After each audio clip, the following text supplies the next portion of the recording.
Punisher Comics. Come get some.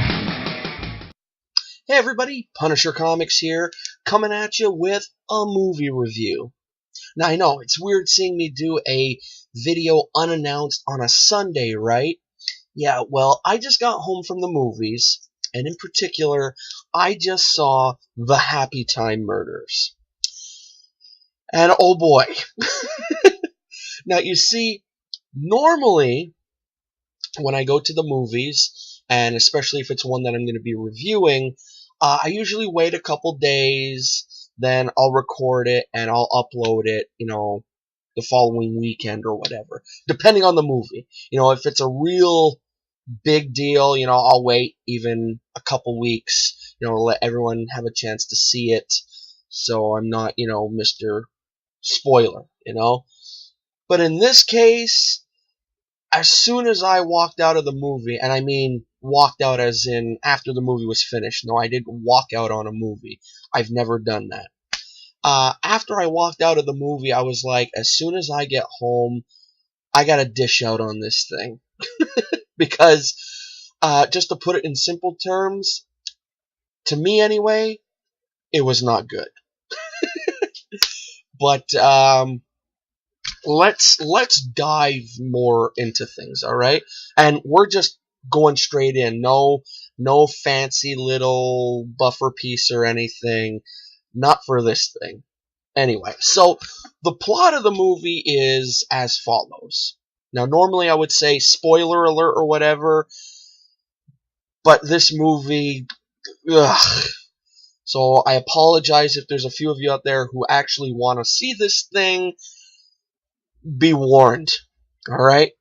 So the plot of the movie is as follows. A disgraced puppet cop turned PI is forced to re-team with his old partner to find out who's murdering the cast of a former hit TV show called The Happytime Gang.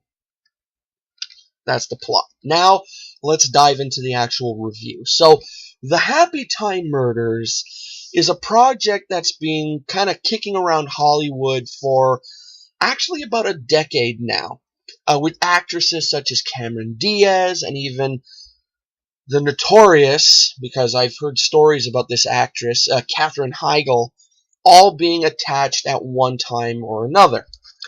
Now, seemingly a passion project for producer and director Brian Henson. Yes, now if that last name sounds familiar, well, because this is the son of Muppet creator, the legendary Jim Henson, and also the director of the Muppet Christmas Carol and the Muppet Treasure Island. And it's the first big film the Jim Henson Company has basically made since, the Muppet rights were sold to Disney.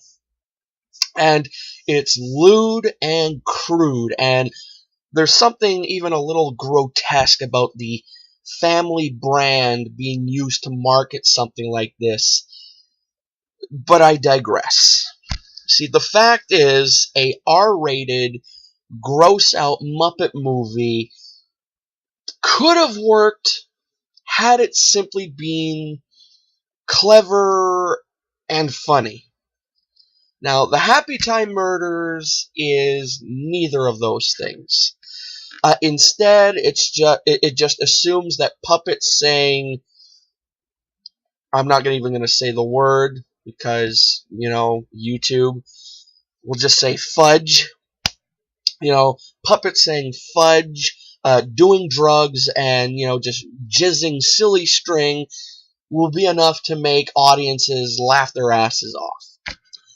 And when I saw this movie, there were a few people in the theater who, yes, were actually laughing their asses off.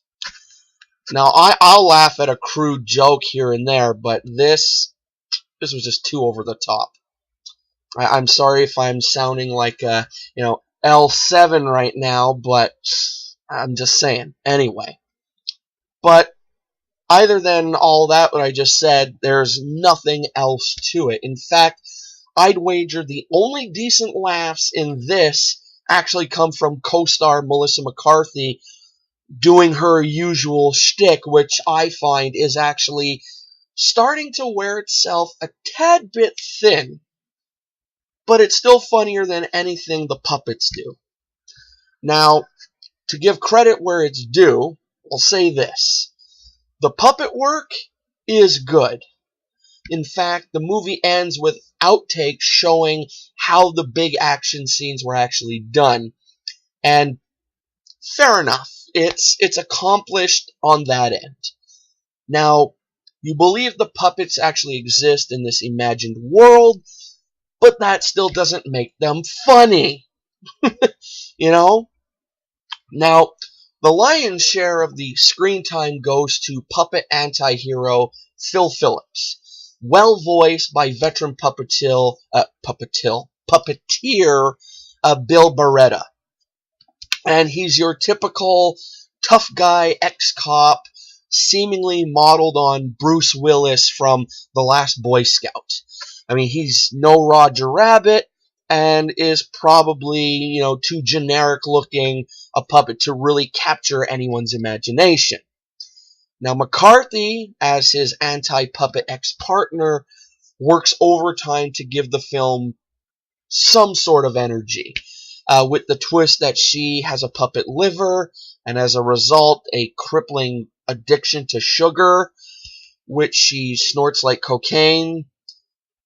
A funny addition, I guess. And it's funnier than anything else in the film. Let's put it that way.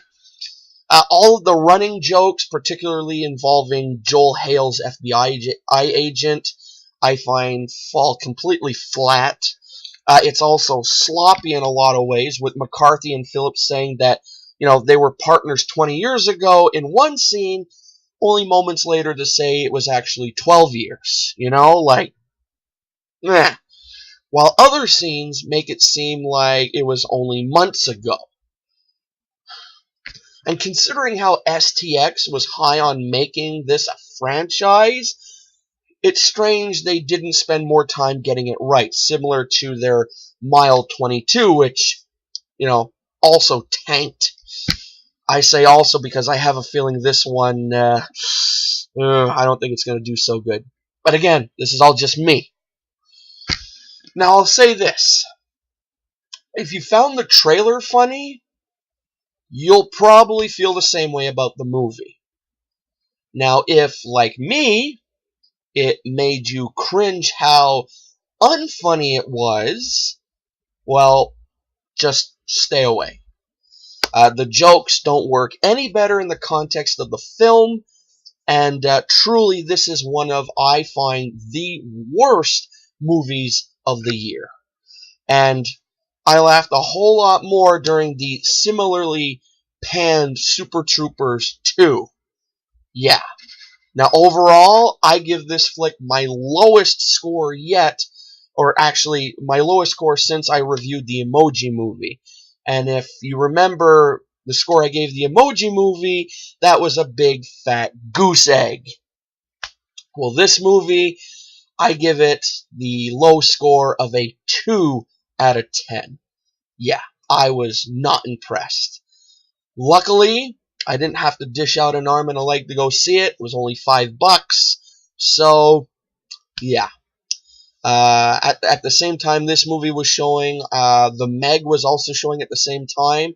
And even though I've heard some so-so things about that movie, I think I probably would have had a better time watching, a giant shark, go after swimmers and whatnot, and watch Jason Statham muck it up on the screen.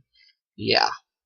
Anyway, folks, this has been my spot-on review of the Happytime Murders. If it seemed like a complete downer, I apologize, but, you see a movie every now and then, and you walk out, and you're just like, oh, I gotta release this pent-up frustration. This is one of those moments. So, yeah, anyway, I still hope you enjoyed this movie review, for the rare few out there who don't mind me just ranting and raving right now. And if you did, make sure to give her a thumbs up. If you didn't enjoy it, give it a thumbs down.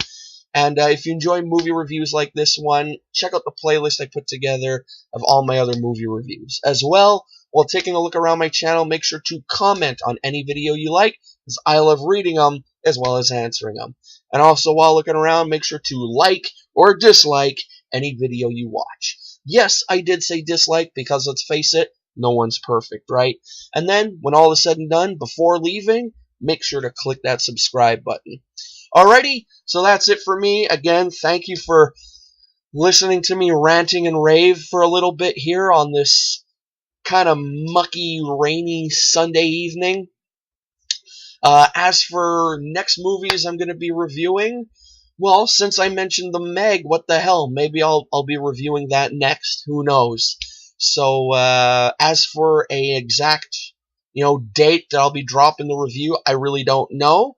But there's a strong possibility that might be the next one. If not, well, I'll let you guys know in the future what movie I will be reviewing. Alrighty, so that's it for me. I'll see you guys back here during the week and whatnot. And that's it. So, till next time, folks, I'm Punisher Comics, and I am out.